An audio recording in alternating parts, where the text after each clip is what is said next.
Alright, so what are we gonna call this live stream?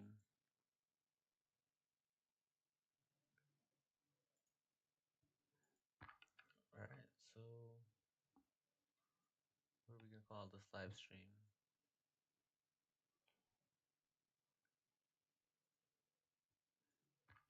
Alright, so what are we gonna call this live stream?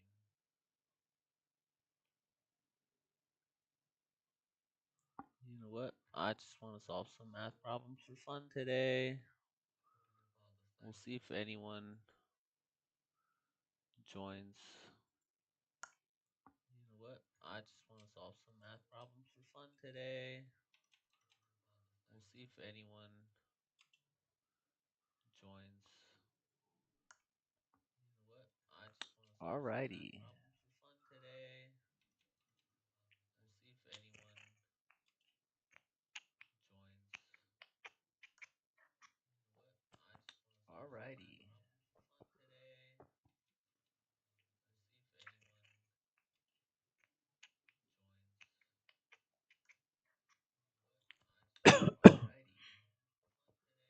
Mm-mm-mm.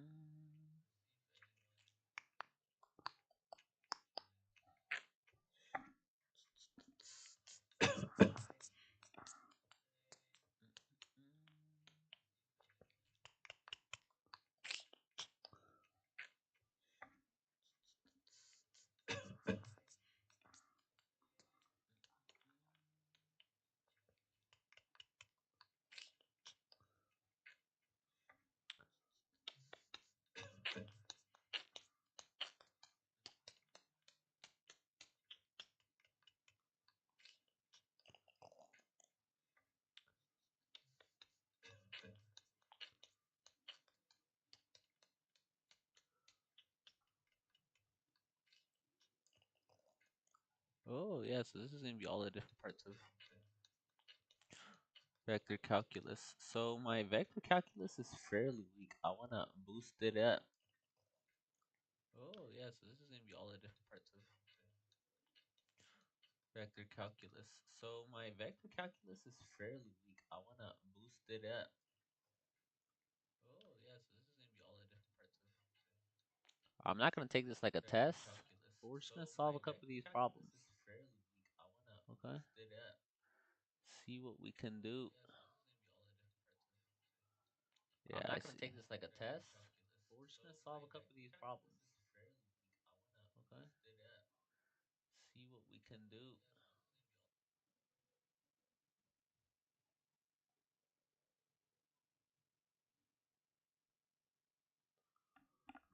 Alright, yep. We're going to deep into the vectors.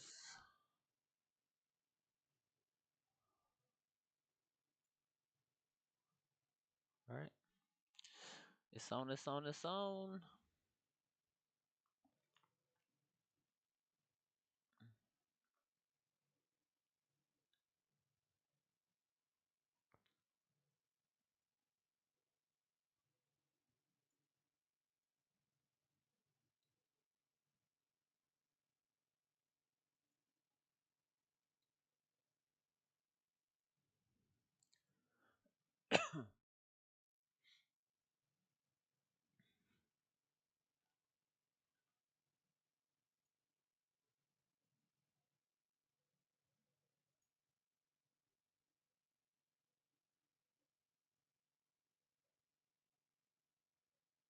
Okay, let's just start from the top and just work our way down. Dum, dum, dum, dum, dum, dum. Oh, how many problems we got?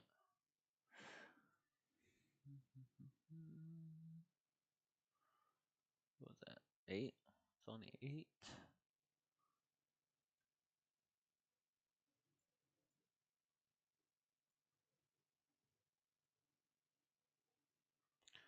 Consider 3 positions.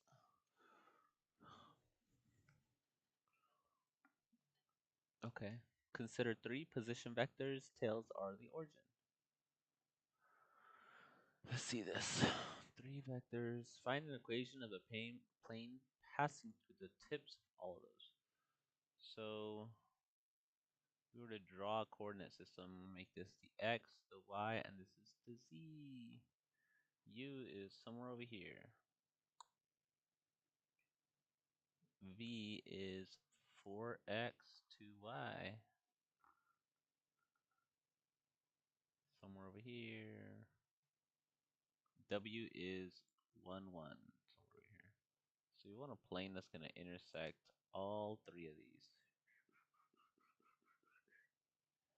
Okay. What does that mean? Okay, so we're gonna want a plane that's basically gonna be equal to all those points. So how do we do that?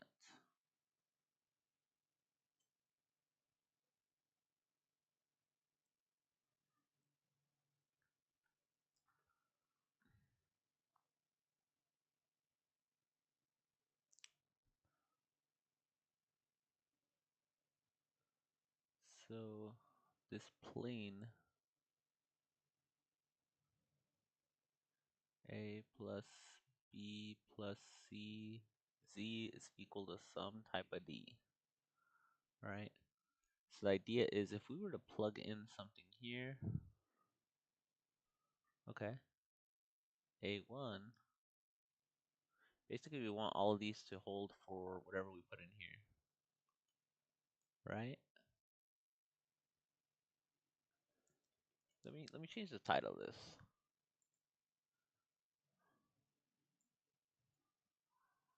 Working through multivariable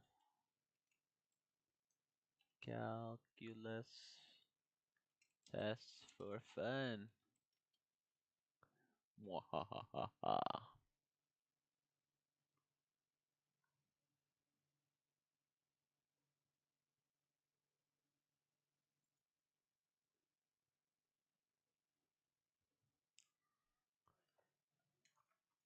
Dang, I'm blanking out. Let's just grind this. Let's just try to get this problem right. And this is equal to, so this is 0, 0, D. So we know A is equal to D. Cool. So D is equal to 1. What else we got?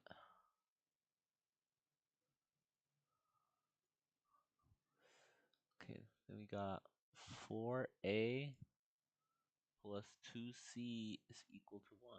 Because, we know that's, no. A is equal to D, so I should still probably do this D. Okay. We know A is equal to D. Yeah, let's make D equal to 1. That's fine. We're allowed to choose whatever the heck we want for D, okay? D is equal to 1. That means A is equal to 1.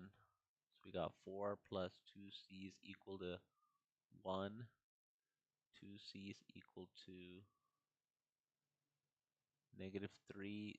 C is equal to negative 3 over 2. Okay. Now we just need B. And we have B plus C is equal to 1. C is equal to negative 3 over 2. So that means B is equal to 5 halves. Cool. So that means this is my equation of my plane. X plus 5 halves y minus 3 halves z is equal to 1. Find an equation of the line perpendicular to the plane from A and passing through the origin. Okay. So a line perpendicular to that vector would be something like basically all these coefficients. B1, this is going to be the rate.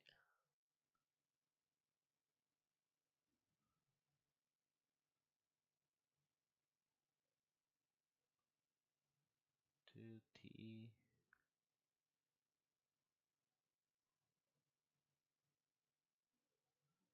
Is that correct? What's a vector?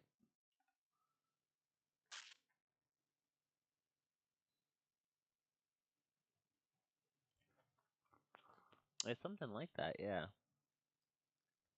Or like for the vector to be normal to it, it's literally just all those points.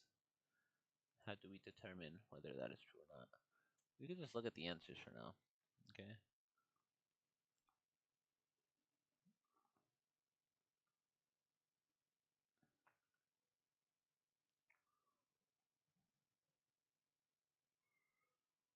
Yeah. Yeah. Cool. I got B right. This one, what the heck do they do? Using that,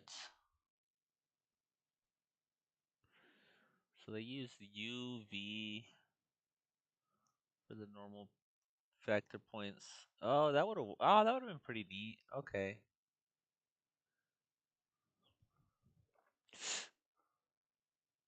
That would have been pretty cool. Let me see what I get.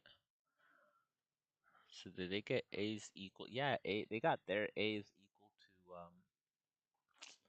D. Yeah. No, this is right. Cool, we did it. Hooray!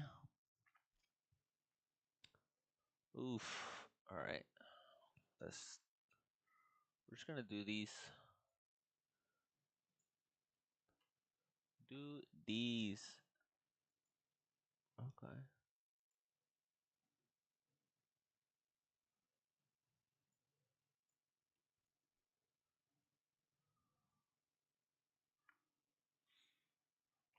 Let's see what else we got. Consider the curve here. Find the curvature.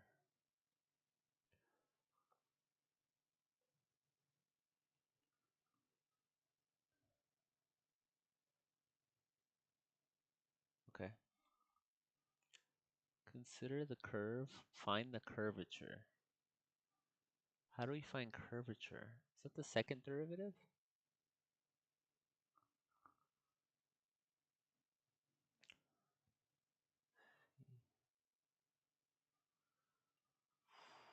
Oof.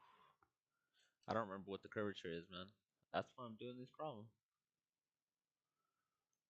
By definition, the curvature of a curve parameterized by r is given by this equation. What is that? So that's going to be the velocity, the change of the vector across the, what is that? Across the momentum, the direction of it.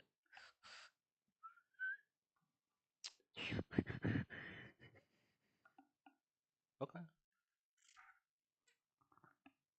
That's interesting. I would like to try to understand this more on a physical level. I'm a little too tired to do that today, but I want to at least figure out how to calculate it. Because if I can't help my students on this, if I can't help myself, how am I going to help my students?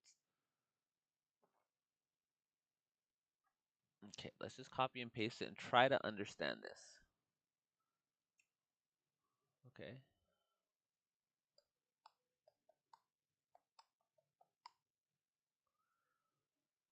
Wham. Oops. Okay. So let's look up the first few derivatives. Let's do that. R prime of t. What is that going to be?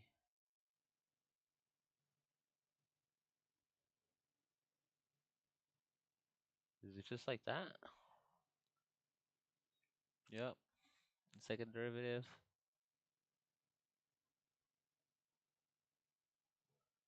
0, 6t. Yep.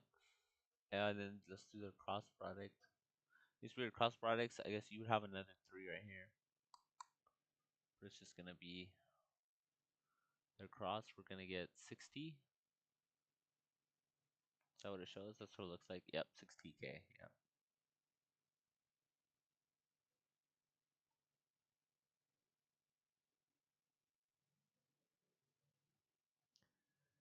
Because I and j correction. This is for all values of t. That's just when t is equal to 0. Compute the limit. So as t goes to infinity, this curvature is just getting way too curved. And as you go to negative infinity, it's going negatively curved. What do you what do the limits in part C say about the curve? The curve is getting stronger, right? It's continually growing.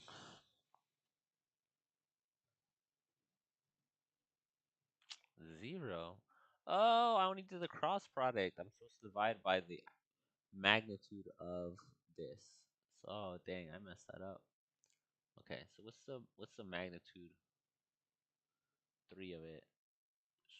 Okay, so first let's just compute the magnitude of r prime.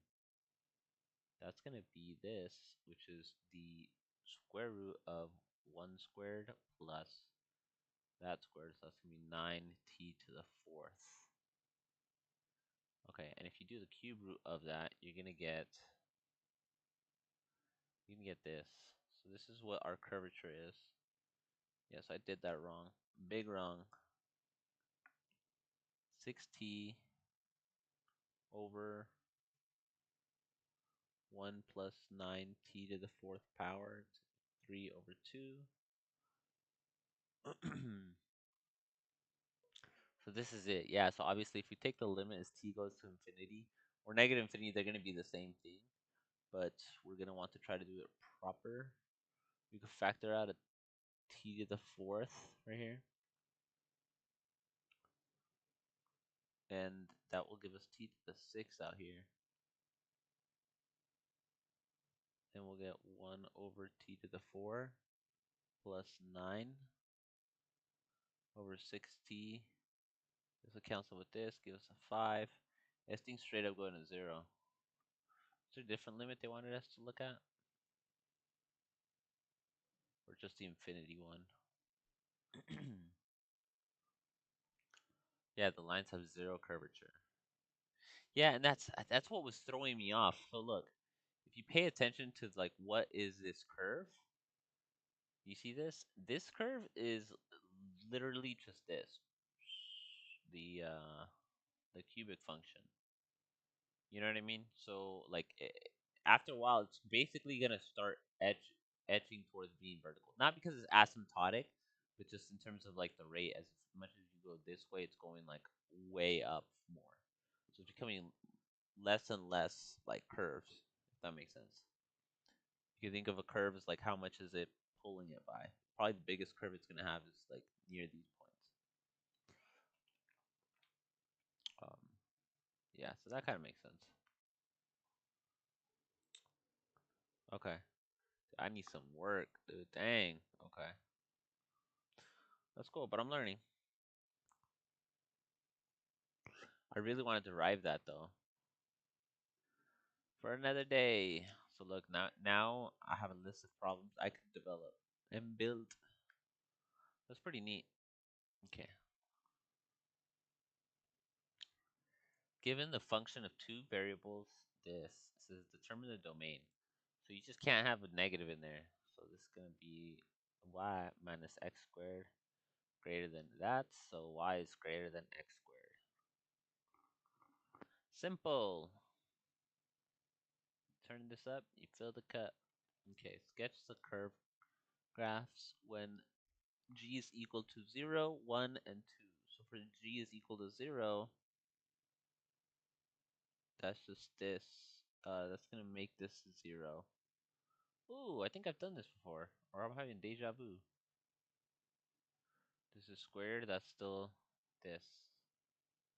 Is that plus or minus? No.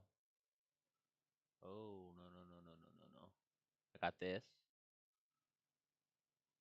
You take the square of both of them, you're going to end up with plus or minus 1 is equal to y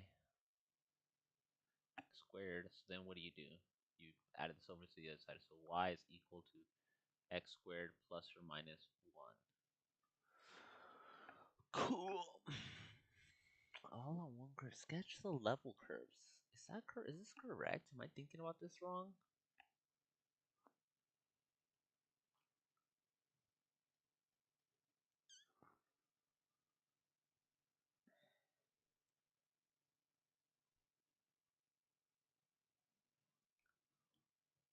well, we do know this condition holds. So when it says sketch the level curves, this is troubling because this is basically just going to be, at 1, it's going to be curved up. And at -1, it's going to be curved up too. So that's what this is. And if we were to do 2, it's effectively going to be end up being plus or minus 2 or 4 because you're going to square that. It's the same thing. X squared plus or minus 4. So at like 4, you'll be up here, then this one will be down there. Hmm. Yeah, I don't know what this means. Point 1, 2, find the direction in which G has a max rate of increase. Also determine this max rate.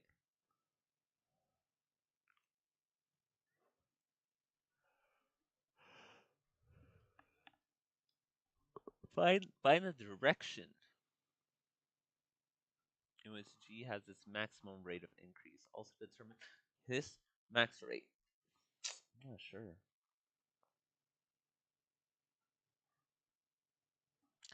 Okay. Let's. So yeah, they only consider the top one. Is it because of that? Okay.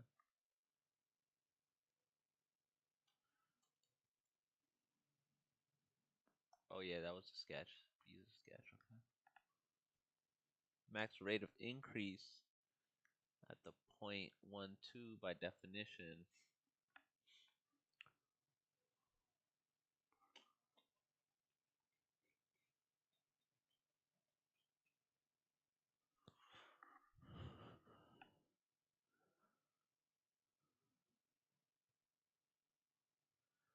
So it's the gradient of G.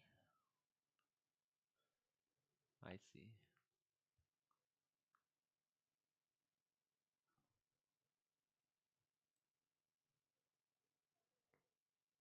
And so what do they do? Just plug that into there,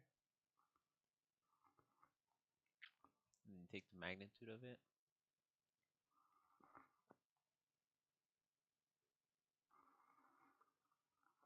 Okay, that's good to know. Oops. Okay, I think that's it for today. I'm gonna close it off. Thanks for joining, and keep leveling up. I'm gonna try to work on some other stuff.